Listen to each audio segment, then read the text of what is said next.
for good, 영원이라는 뜻입니다. 그런데 우리는 잘 느껴지지가 않죠. 오늘 이 for good, 자, 원어민의 느낌, 여러분들도 똑같이 느낄 수 있도록 해드리겠습니다. 뭐 영어를 좀 하면 for good이 무슨 뜻인지는 뭐 대부분 알게 되죠. 영원이란 뜻이죠. 그러나 사실 이 표현을 잘 쓰신 한국 분들을 찾기는 힘듭니다. 대신에 영원이라는 표현을 할 때 우리 대부분은 forever를 씁니다. 그런데 실제 영어 원어민들을 만나면 for good을 정말 많이 쓴다는 느낌을 받습니다. 자, 우리는 좀 부담스러운 이 표현. 원어민들은 어떻게 편안하게 쓸 수 있는 걸까요? 원어민이니까요. 뭐 그건 당연합니다만 우리가 부담스러운 것은 뭐 첫 번째, 굿이라는 단어가 영원히와는 뭐 전혀 매치가 되지 않기 때문이겠죠. 자, 그러니까 문장을 외워도 뭐 느낄 수가 없습니다. 느껴지지 않으니까 제대로 체화할 수가 없고 체화되지 못한 단어나 뭐 그 문장은 입 밖으로 잘 나오지 않습니다. 자, for good을 자연스럽게 입 밖으로 내뱉으려면 어떻게 해야 될까요? 제대로 이해해야 되겠죠? 제대로 이해하기 위해서는 먼저 굿의 정체를 알아야 됩니다. 특히 우리는 더 그렇겠죠? 굿이 마냥 좋게만 느껴지잖아요. for good이 안 와닿죠? 그런데 옛날에도 이렇게 단순하게 쓰였을까요? 아닙니다. 굿은 정말 복잡하게 쓰인 단어입니다. 오늘날 너무 유명한 단어가 되어서 우리 머릿속에 좋은이라는 의미가 박혀 있지만 사실 이 좋다라는 것은 굿이라는 단어가 진화된 결과물입니다. 굿의 기본 개념은 완전함입니다. complete. 뭔가 완전하게 뭐 갖춰지거나 일이 끝나면 여러분들 어떻죠? 기분이 좋죠. 그래서 이게 오늘날 와서는 좋은이라는 뜻으로 씁니다만 본래 뭐 숨어져 있는 의미는 완전하다, 완료하다라는 겁니다. 그래서 중세 영어 사전들을 보면 그때까지 굿은 complete이라는 뜻으로 사용이 됩니다. 자, 처음 for good이 등장한 것은 1603년인데요. 특이하게도 이 표현은 만든 사람이 있습니다. 벌즈라는 사람인데요. 처음 만들 때는 for good and all 이거였습니다.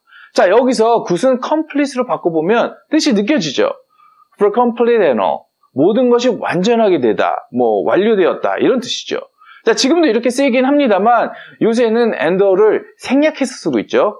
자, 여기서 여러분들이 의문이 좀 드실 겁니다. 근데 이 뜻도 영어와는 매치가 잘 안 되는데? 자, 그런데 됩니다. 이래서 영어가 재밌는 거죠. 자, 여기서 for good은 뭐 잠시 두고요. forever를 좀 보겠습니다. 이 차이를 느껴야 for good이 명확하게 보이고 for good을 원어민들처럼 사용할 수가 있습니다. 자, 이 말은 for good과 forever가 우리말로는 뭐 영원이라는 뜻으로 같지만 원어민한테는 다르다는 거잖아요. 자, 다릅니다. 뭐 문법된 관련 책이나 뭐 사전들을 보면 forever는 좀 포멀하고 for good은 좀 인포멀한 것처럼 이야기가 됩니다. 또 이 외에도 뭐 다양한 차이점을 비교를 하는데요. 뭐 그런 말들이 틀리진 않습니다. 틀리진 않지만 그런 설명들로는 여전히 우리가 원어민의 문장 이해하기는 좀 어렵습니다. 자, 핵심부터 말씀을 드리겠습니다. for good과 forever는 같은 뜻인 건 맞습니다. 그런데 사용하는 문장이 틀립니다. 뭐 예문 한번 들어볼까요? I love you forever. I love you for good. 자, 어느 문장이 맞을까요? 번역을 해보면 나는 당신을 영원히 사랑하겠습니다 라는 뜻이죠. 다 맞을 것 같습니다만 I love you for good. 이 말을 원어민들이 들으면 갸우뚱할 거예요. 왜냐하면 굿은 complete이라는 것이 느껴지기 때문이죠. 자, 앞에서 잠시 보류했던 for good을 다시 한번 돌아가 보죠. 자, 이 수걸 처음 만들었을 때 굿의 뜻은 complete이었다고 말씀을 드렸습니다. 무엇인가가 완전하거나 완료가 되었다는 것은 어떤 행동이 더 이상은 안 일어난다는 겁니다. 자, 이 문장 한번 보시죠. I quit smoking for good. 자, 번역을 하면 나는 영원히 담배를 끊었다. 이런 뜻이죠. 그런데 실제 숨은 뜻은 내가 담배를 끊었는데 for good, 즉 for complete. 담배 피는 것이 complete 되었다는 겁니다. 자, complete 되었다는 것은 담배 피는 행동이 더 이상 안 일어날 것이라는 뜻이잖아요. 그래서 번역상으로는 영원히 담배를 끊은 게 되는 거죠. 자, 하나 더 해보겠습니다. 이런 대표적인 예문이 하나 있습니다. She left me for good. 자, 그녀가 나를 영원히 떠났다. 정말 영화 같은 데서 많이 나오는 표현이죠. 자, for good은 for complete이라고 했습니다. 이 여자분이 그전에도 뭐 나를 떠난 적이 있을 수도 있죠. 떠났다가 다시 돌아오고. 그런데 이번에는 느껴집니다.